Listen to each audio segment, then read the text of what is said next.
Late last week, the president announcing here that he will be going and asking for a significant amount of money to help Ukraine over the next, for the rest of the fiscal year. So we're talking about another, 5 months. And that is significant. It tells you that Washington believes that this invasion, this war, is not going to be over quickly. It'll be in for the longer haul. In Congress, there's been back and forth about continued assistance, some of it pretty unseemly from a few reps, and most notably, that would include Rep. Green from Georgia. But we digress a little bit there. Let's bring in Andrew Donaldson now. He's a veteran. He's been the managing editor at Ordinary Times since 2018, the host of Heard Tell. He's been published in the Washington Examiner magazine, splits time between North Carolina, that's the Tar Heel state, and West Virginia, which is, I think, the Mountaineer state. I have to get that right. I'm not sure. But I think I'm right. Andrew, welcome. Good morning. Mountain State, close enough. We're all Mountaineers, so that works. Good to be with you again. Good to have you here. Yeah, Mountaineers is the name of the nickname there, but yeah, the Mountain State. And it's correctly labeled because when you drive through West Virginia, there is not a straight road in the entire state. I think I can stand on ceremony here and get that right. Everything curves in West Virginia. You wouldn't have it any other way.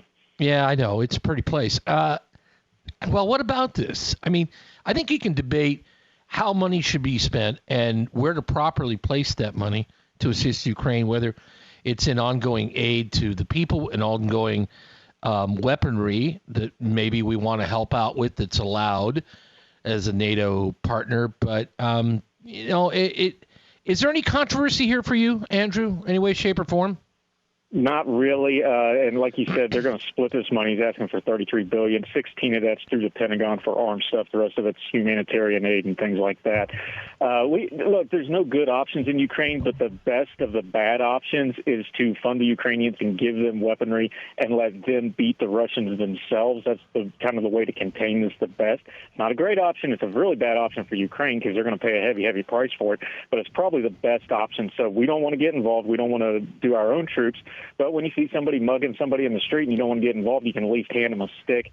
I don't have a problem with spending this money. I'm sure some folks do, but it's probably what we need to be doing right now. We should have probably been doing this before. We can go back a long way. Remember, we're talking about this right now.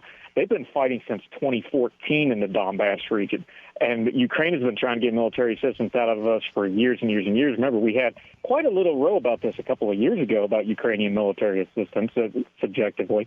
So this is something we probably could have been doing all along. Now it's come to a head, so I don't really have a problem with it at all. I tell you what, we weren't watching, though, the point that we weren't watching it play out as much in real time then. I don't know why. Right. It wasn't exactly out of sight, out of mind, but kind of. This has been playing out in real time. They didn't have this president who has done, I think, frankly, a pretty amazing job of messaging to the world versus what Vladimir Putin has done. I'm struck by how many losses Russia has taken here, Andrew. I mean, we're talking about 23,000 dead. And that figure is debated by the Russians, but it's a lot. I mean, a couple hundred aircraft, 1,000 tanks. There's no way anybody. You were in the military. If I had told you a couple months ago this will be their losses in Ukraine after the first couple of months of this debacle, you would not have thought me correct on that, would you? There's no way. Not this high. Now, we have been talking about the Russians being a paper tiger. There's a reason everybody talked about them wanting to do this fast. Like, they wanted to take this country over in a couple of days and be done. Now you're seeing why. The war of attrition. We know their logistics are awful. We know they have a lot of sustainment problems. And Ukraine is fighting on their home territory and fighting a defensive campaign, and they're just chewing them up. So, yeah, it's a lot higher than we thought. It's really exposing a lot about the Russian military. But remember, Russia, because it's a dictatorial system under Putin, your best minds don't get to the top. Your best people don't get to the top. Your best equipment. Dictatorships, this is always a problem with them, is they don't have a good way of maintaining military in the field because you don't get your best people. You get the people that can be trusted. You get the people that toe the party line, and it shows up on the battlefield when you run into people like the Ukrainians who are fighting for their lives, fighting for their homes, and fighting with a lot of spirit and a whole lot of give a damn. Well, they certainly have had that, and as critical as I've been here in our own country, and by the way, sometimes this criticism is well-founded in our Pentagon, and people think highly. No one thinks highly of anything in America higher than our military. It's the number. No, this survey proves this. But sometimes those who push the buttons for military, make decisions on money, etc., I think have every, and especially post-military veterans, I think they have every right to be criticized. But compared to this, I mean, our military looks so bleep professional and ready, and it's just not even, it's night and day. And it's a stark reminder of when things aren't run well on this side, just how bad it can be. And yet Russia's still plugging along because they have a high penchant for being able to put up with ridiculous casualty numbers, and that's part of their history too, is it not? Yeah, it is, and this is not accidental, though. Remember, after Vietnam, our military was in horrible shape in the late 70s. The military went to the drawing board. They rebuilt it from the bottom up, changed everything, and made it into the greatest military in the world. The only problem we have here in America is our government didn't do that, and we didn't fix the problems in the government that wields and controls that military. But there's a lesson there to be learned. It didn't accidentally become that. It became that purposefully.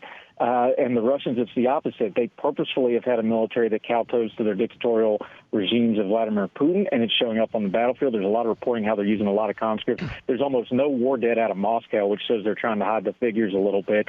It shows there's no way to fake it once you go to a conflict, and it's exposing a lot of the lies of Vladimir Putin and the things he says about the country he leads. Andrew Donaldson, our guest. Andrew, thanks for coming on today. I know our time is short, but I appreciate you joining us and look forward to visiting with you again soon, all right? Come back anytime. Very much appreciate your time, sir. Thank you, sir. That's an interesting viewpoint there with him. Again, managing editor at Ordinary Times and Washington Examiner magazine, where he's regularly featured. We'll be back in a moment on the Morning Wake Up. Stick around. 1320 WILS.